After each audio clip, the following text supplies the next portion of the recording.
林土库的粤港国小，让学生爬起伫树仔顶摕毕业证书，而且透过人工智慧的帮助来写爬树仔摕毕业证书的感受，让学生留下难忘的回忆。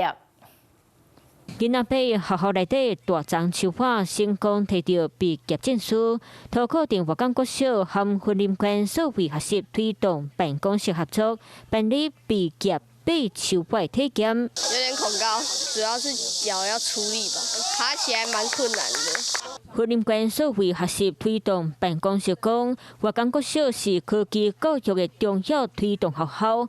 这一篇活动到达社会写作课程，粤港国小嘛讲，未来有机会会继续办理，希望囡仔会当学到坚持学习的态度。尤其这一次呢，在攀树的体验活动，让学生在这个难忘的一个环境中，学到了语文跟科技，又有生活的体验。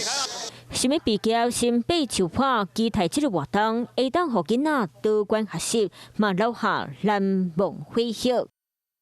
Hello， 我是张新文。想要抢先掌握最及时的新闻资讯吗？赶快订阅、按赞、开启小铃铛，锁定华视新闻 YouTube 频道。